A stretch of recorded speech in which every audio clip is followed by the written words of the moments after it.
नाश होऊन जाईल, पण शरीराच्या नाशाबरोबर आम्ही जर चिरंतन व्हायचं असेल तर जे अविनाशी परमात्मा आहे त्याचं नाव घ्यावं लागतं. तुकाराम महाराज म्हणतात, तुम्ही का घेतले? काले उच्चारणा भुवाचे नाव तुम्ही का घेत नाही? महाराज आम्ही नाव का घ्यावं? या नावानं आतापर्यंत कुणाचं बरं झालंय का? तुकाराम महाराजांना विचारलं असावं. त्यावेळी तुकाराम महाराज याचं उत्तर अभंगाच्या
नामानं किती लोकांचा उद्धार झाला. महाराज म्हणतात, एक नाही, 100 नाही, 1000 नाही, लाख नाही, कोटी नाही, कोट्या नाही, कोटी.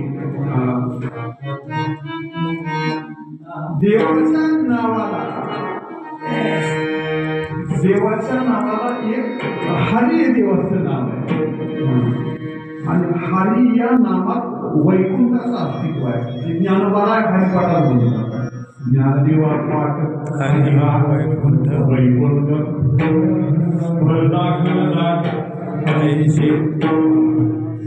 काय झालं म्हणजे भगवंताच्या ज्यावेळी जगात काही नव्हतं, सगळीकडे पाणीच होतं. त्या पाण्यामध्ये देव नारायण होता आणि त्यावेळी त्या देवाच्या नाभी कमलातून नाभीमधून एक कमळ जन्माला. त्या कमळामध्ये एक मूल झालं, त्याचं नाव ब्रह्मदेव. म्हणून ब्रह्मदेवाचं नाव काय आहे? कमळ जन्मा. कमळातून जन्माला आला म्हणून त्याचं नाव कमळ जन्मा असं नाव आहे. कमलोद्भव हे ब्रह्मदेवाचं नाव आहे. त्याच्यातून जन्माला आणि मग एकटाच सगळीकडे पाहिजे आणि एकटाच ब्रह्मदेव. इकडं तिकडं बघायला लागला. ज्ञानेश्वर महाराज म्हणतात, तो ब्रह्मदेव जन्माला आला कमलातून. बाहेरची हवा बघितली, जिकडं बघावं तिकडं पाणीच पाणी. पाण्याशिवाय दुसरं नाही, माणूस नाही, गडी नाही, बाई नाही, पशु नाही, पक्षी नाही, काही नाही. आणि मग गेले बघू लागला. ज्ञानेश्वर महाराजांनी लिहिलं हो ज्ञानेश्वरी. सृष्टीची या उपक्रमात नुसतं सृष्टीची या उपक्रमात पूर्विका विरोधमा वेडा ऐसा ब्रह्मा एकला होता. एकटाच होता, वेडा होता. वेडा ऐसा ब्रह्मा एकला होता. मज ईश्वरा ते ओळखे. मला ओळखत नव्हता ब्रह्मदेव. मज ईश्वरा ते ओळखे आणि सृष्टी ही करू न शके. तो थोर केला एके नामे देणे त्या ब्रह्मदेवाला एक मूळ मंत्र दिला ओंकार नावाचा मंत्र भगवंताने दिला आणि ओंकाराचा जप करण्यासाठी त्या ब्रह्मदेवाला सांगितलं आणि त्या ओंकार या नावाचा जप केल्यामुळे ब्रह्मदेव शहाणा झाला आणि मग त्यानं हे सगळं जग निर्माण केलं म्हणजे नावात एवढी ताकद आहे नावात किती ताकद आहे एवढी ताकद आहे नाव घेतलं ज्याचं नाव घेतलं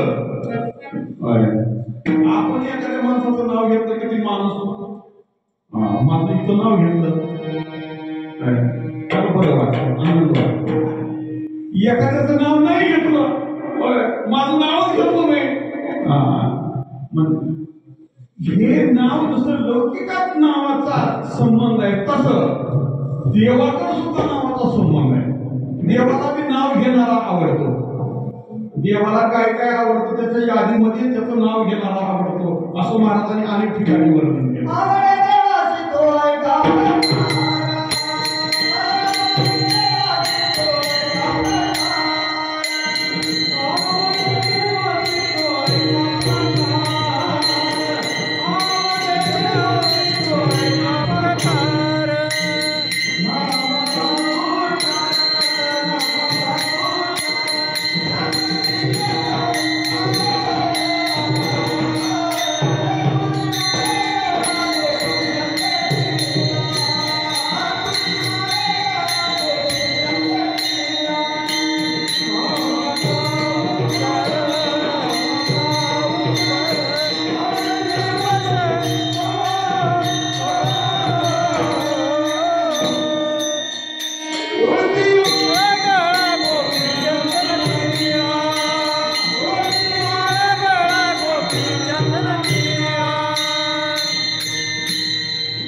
देवाला आवडणाऱ्या काही गोष्टी आहेत हो आदिप्रिया होई तुळशी